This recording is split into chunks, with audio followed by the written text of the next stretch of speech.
जी हाँ, जिसमें दम हो ना अपनी बीवी को झूठे केस में जेल भेजने का, वही इस वीडियो को देखे, तभी आगे बढ़े। और ये बात वीडियो के अंत में भी मैं पूछूंगा, जब आपको मैं सॉल्यूशन दे दूंगा कि क्या आप अपनी बीवी को अब जेल भेजने वाले हैं, क्योंकि उसने झूठा केस लगाया है, क्योंकि आपके माता पिता को हैरेस किया है, आपकी बहनों के घर तोड़वाने की कोशिश की है, आपके भाइयों को जेल भिजवाने की कोशिश की है और आपके सारे रिश्तेदारों से आपके नाते तोड़वाने की कोशिश की है। मैं उन महिलाओं के बिल्कुल खिलाफ नहीं हूं जो प्रताड़ित हैं, उनके लिए ये मैसेज नहीं दे रहा हूं।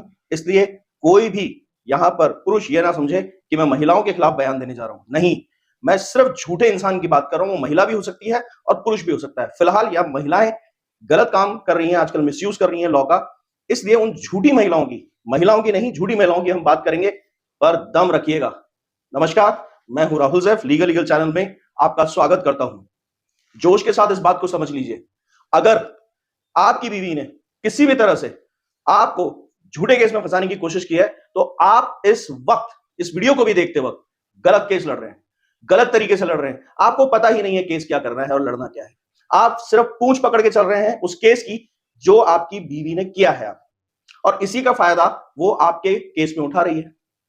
कोर्ट ने तो गलत किया ही है कि वो केस रजिस्टर्ड कर लिया, जबकि किसी भी केस को रजिस्टर्ड करने से पहले एक संज्ञान होना जरूरी है, अगर वो क्रिमिनल केस है, और या फिर वहां पर कोर्ट को सेटिस्फेक्शन होना जरूरी है। दोनों बातों को कई बार झूठे केसेस के अंदर दरकिनार कर दिया जाता है। इसी तरह की गलत प्रैक्टिस लड़के के वकील भी करते हैं। तो आज आप अपने स्तर पर अगर कुछ कर सकते हैं तो एक बात ध्यान रखिएगा, सब केस छोड़कर इस केस पे फोकस कीजिएगा। मैं कह रहा हूं, केस लगाएंगे और दर्ज हो गया ना, उसी दिन से आपकी बीवी आपकी जी हुजूरी करना शुरू कर देगी। दोस्तों, इसीलिए एजुकेटेड करने की कोशिश करते हैं, आपको चाहते हैं कि आप एजुकेटेड हो जाए। कोर्सेज चलाते हैं, क्रैश कोर्स है, आप अपनी तैयारी खुद कर सकते हैं, सेल्फ प्री रिकॉर्डेड वर्जन्स है। अगर आप मुझे और मेरी टीम को आपके सेवा में असिस्ट करने के लिए कहते हैं, तो फिर आपको मेन कोर्स ज्वाइन करना पड़ेगा। वहां पे हमारी तरफ से भरपूर गाइडलाइंस मिलती है।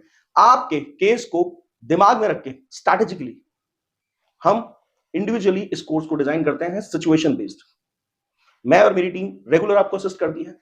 कोर्ट पुलिस में पूरी टीम हमारी आपके साथ दम लगा के लड़ती है। इसीलिए जिन लोगों ने आपसे पहले इन कोर्सेज को ज्वाइन किया ना, वो मेंटली बहुत स्ट्रांग है, कॉन्फिडेंट है। परेशानियां उनके सामने भी आती हैं, मगर जैसे आप घबरा जाते हैं, वो घबराते नहीं, वो तैयार हो जाते हैं। तो अगर आप इस वक्त सोच रहे हैं कि कुछ सॉल्यूशन मेकर आपको सही रास्ता दिखा दे, तो आप हमसे संपर्क कीजिए इन कोर्सेज को ज्वाइन करने के लिए। चाहे आपको किसी भी परिस्थिति से गुजरना पड़ रहा हो, व्हाट्सएप नंबर दिया हुआ है, डिटेल लीजिए, ज्वाइन कीजिए। आप इस वक्त कोई कानूनी समस्या का समाधान मुझसे चाहते हैं, तो फिर अपॉइंटमेंट बुक करा के दिए हुए टाइम पर आपको कॉल किया जाएगा। समाधान ले लीजिए। अब देखिए, आप लोगों की बीवी मेंटेनेंस के अलावा बाकी कोई केस भूल जाए, मेंटेनेंस का केस लगाएगी। क्यों लगाएगी? हैरेसमेंट बहुत अच्छा होता है पति का, रेगुलर होता है, होता ही जाता है, और बाद में पछतावे के साथ, चाहे पत्नी की गलती हो, पति कुछ नहीं कर सकता, और उसे जब छोड़ता है तो अच्छे खासे मॉनेटरी लॉस की वजह से छोड़ता है। यानी कि बहुत लॉस हो रहा होता है, हैरेसमेंट हो रहा होता है, तो वो उसे छोड़ता है। तब भी एक दंड सामने खड़ा होता है, एलिमनी नाम का, और दिया जाता है, और आपको देना पड़ता है। ये परिपाटी है, कानून नहीं है। इस बात को समझ लीजिए। आप कानून को नहीं फॉलो कर रहे हैं, आप एक पैटर्न को फॉलो कर रहे हैं, आप एक परिपाटी, एक परंपरा को फॉलो कर रहे हैं जो कि कानून के प्रावधानों से अलग चल रही है। जैसे कि देश के नेता पॉलिसी तो बना देते हैं कुछ और कह के, और उसको फॉलो करें ना करें, और उसके अंदर बहुत सारी गड़बड़ झाले कर देते हैं। ये ऐसे ही है ये पैटर्न। आपको क्या करना है? आपको हमेशा कहा जाता है रजनीश वर्सेस नेहा का एफिडेविट दीजिए जनाब। पहली बात तो आपको नहीं देना है, अपनी बीवी से दिलवाना है। कोई बात नहीं, आपने अगर अपने केस के अंदर दे दिया एफिडेविट, मेंटेनेंस लग गया है, तब तो ये सॉल्यूशन ज्यादा अच्छा रहेगा आपके लिए। और जिन्होंने अभी तक नहीं दिया एफिडेविट या मेंटेनेंस नहीं लगा है, उनके लिए भी इसमें खुशखबरी। सॉल्यूशन क्या है? सिंपल करते हैं बात को। इस एफिडेविट के अंदर एक खतरनाक हथियार छुपा हुआ है पति के। असल में बीवी, इस एफिडेविट का मतलब हिंदी में समझ लीजिए शपथ पत्र, ऑथ लेटर की तरह होता है एफिडेविट। उसके अंदर एसेट्स एंड लायबिलिटीज के बारे में जानकारी देती है, जो सारी झूठ देती है ना। आपके केस में कमेंट सेक्शन में जरूर बताइएगा, आपके केस में आपकी बीवी ने बहुत सारी गड़बड़ की है ना। और गड़बड़ तरीका समझ लीजिए। असल में एक सेटेड फॉर्मेट सुप्रीम कोर्ट की गाइडलाइंस के थ्रू दिया गया था 2020 के अंदर। इन्होंने क्या किया है कि अक्सर पत्नियां उस फॉर्मेट से छेड़छाड़ करती हैं, यानी कि अगर मान लीजिए 20 पॉइंट है, तो उनमें से 10 या 12 पॉइंट्स को ही एक अपनी ड्राफ्टिंग में बना के ले आती है, और 10-12 पॉइंट्स उड़ा देती है, गायब कर देती है, अपना हाथ का फॉर्मेट बना लेती है। दूसरी चीज, उसके अंदर अपनी तरफ से जो उनमें आया वो लिख देते हैं और आपको लगता है एफिडेविट आ गया। नहीं, यहां से गड़बड़ होती है। अब एक महत्वपूर्ण चीज सुन लीजिए, आपके बारे में तो गलत इंफॉर्मेशन दे ही रही है, खुद के बारे में भी गलत इंफॉर्मेशन दे रही है, छेड़छाड़ कर रही है एफिडेविट से। ये सारी प्रक्रियाएं contempt of supreme court guidelines को एक तरीके से भेदा गया है, वायलेट किया गया है। वायलेशन ऑफ गाइडलाइंस जो होती है वो अपने आप में कंटेम्प्ट होता है।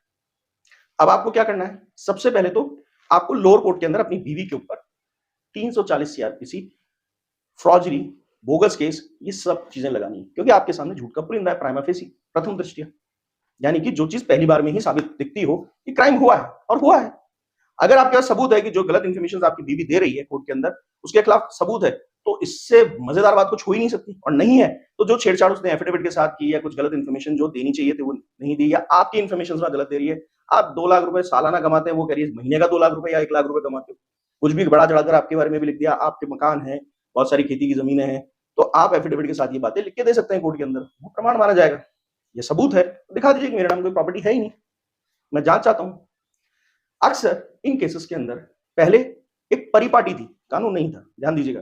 340 सीआरपीसी उसी कोर्ट में लगाई जिस कोर्ट के अंदर वो केस चल रहा है, नहीं, उस कोर्ट से दूसरे, यानी सेम बेंच है, उससे ही उसी कोर्ट के अंदर दूसरी बेंच के अंदर इस केस को दर्ज कराइए। डिसमिस होगा, खारिज होगा, मत डरिए, एडवर्सिटी में ही अपॉर्चुनिटी है। उसके बाद आपके पास ऑप्शन खुल जाता है हाई कोर्ट में अपील करने का। आपकी बात नहीं सुनी गई, इन्हीं सब मजबूत पॉइंट्स के साथ वहां जाइए।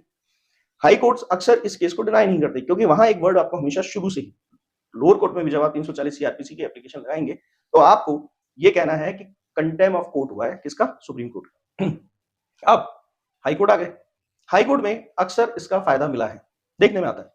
फिर भी मैं तो कहता हूं वहां से भी उम्मीद नहीं है। सुप्रीम कोर्ट अपनी गाइडलाइंस या लैंडमार्क जजमेंट्स के खिलाफ नहीं जाता। आप सुप्रीम कोर्ट पहुंच जाइए, कितना टाइम लगेगा ये भी समझ लीजिए। जनरली ये डिसमिसल पे ही लाने की कोशिश कीजिए, क्योंकि प्राइमा फेसी वैल्यू इसके अंदर ऐड है। ट्रायल कोर्ट इसको लटकाने की कोशिश करेगा तो आप हाई कोर्ट से स्पेशल हियरिंग के लिए, यानी कि फास्ट हियरिंग के लिए ऑर्डर लेके आ जाइए। फिर भी उसमें अगर गिचपिच करके वो सुनवाई को गड़बड़ कर देते हैं तो आप हाई कोर्ट चले जाइए। मतलब फाइनल डिसीजन दे तो देगी कोर्ट हाई कोर्ट के ऑर्डर के बाद कि फास्ट हियरिंग कीजिए, पर गिचपिच करेगी, क्योंकि जिसने गड़बड़ की वो अपनी गलती क्यों मानेगा। उसके बाद आप हाई कोर्ट पहुंच जाइए। हाई कोर्ट में भी जहां तक है 70-80% केसेस में राहत मिल जाती है, पर कभी कभी उपचुक हो जाती है। कोई अति महिलावादी अगर वहां बैठे हैं तो वो शायद ज्यादा सोच जाते हैं कि नहीं, महिला का कल्याण होना चाहिए, तो आप फिर सुप्रीम कोर्ट जा सकते हैं। सुप्रीम कोर्ट तक पहुंचते पहुंचते मुझे लगता है कि 6 से 10 महीने का टाइम मेरे ऑब्जर्वेशन में आज तक आया है। अब आप सोचिए कि आप कितने लंबे टाइम का मेंटेनेंस बचाने जा रहे हैं, पहले इसी पे ध्यान दीजिए। बीवी को तो जेल भेजेंगे कि आप 6 से 10 महीने में अगर इसको डिसाइड करवा रहे हैं और बीच बीच में पार्शली, यानी मान लीजिए 10,000 रुपए आप पे मेंटेनेंस लगा है, तो 1,000, 2,000, 3,000 अपनी बीवी के अकाउंट में डलवाते रहिए, जिससे कि कल को कहीं भी जाकर ये रोक टोक ना लगे कि आप कुछ नहीं दे रहे हैं। बोले साहब दे रहा हूं, बच्चे का है तो पूरा दीजिए, वहां पर ही इनको सिंपैथी मिलती है, क्योंकि कोर्ट ये कहता है आप दोनों का झगड़ा है तो बच्चे को क्यों पीस रहे हो। अब यहाँ बहुत सारे फायदे होने वाले, सुनते जाइए। उसके बाद आपने हाई कोर्ट, ट्रायल कोर्ट या फिर सुप्रीम कोर्ट कहीं से भी अपना सोल्यूशन करवा लिया। ये मान के चलिएगा बीवी के 3 से 7 साल के जेल जाने के ऑर्डर तो होंगे, मेंटेनेंस जो है वो हाथों हाथ बंद किया जाएगा गलत इंफॉर्मेशन देने की वजह से। और एक बात और ध्यान रखिएगा, बच्चे का मेंटेनेंस मैं इसलिए देने के लिए कह रहा हूं कि उसके बाद बच्चा वेलफेयर की वजह से आपको दिया जाएगा, बच्चे के वेलफेयर के कारण, कि एक क्रिमिनल महिला के साथ उसको नहीं रखा जा सकता। आप इसके लिए यही कह के डिमांड करके अपने बच्चे को भी वापस ले सकते हैं। अब मैं आपसे पूछ रहा हूं, दम है तो जेल भेज के बताइए, वरना ऐसे एक और वीडियो आगे देख लीजिएगा, कुछ होने वाला नहीं है जिंदगी के अंदर। एक बात पे स्थिर हो जाइए और लड़के दिखाइए, ये बहुत आसान रास्ता है। अक्सर वकील इसमें साथ नहीं देते, ये मैं ओपनली कह रहा हूं आज सोशल मीडिया प्लेटफॉर्म पे, मना कर देते हैं, नहीं लगेगा केस, कोई बात नहीं, खुद तैयारी कीजिए, इंसान की औलाद है, जानवर नहीं है। अंदर हौसला रखिए, मर्द हैं आप, और अंदर जो पत्थर का दिल है ना उसको और मजबूत कर लीजिए। अब स्टील बनना है, पर अपने आप को मजबूती में लेकर आइए। मर्दानगी किसी औरत पे हाथ उठाना नहीं है, उसके साथ जाति करना नहीं है, मगर जाति को सहना गलत बात है। अपने आप को मजबूत दिखाइए। Thank you.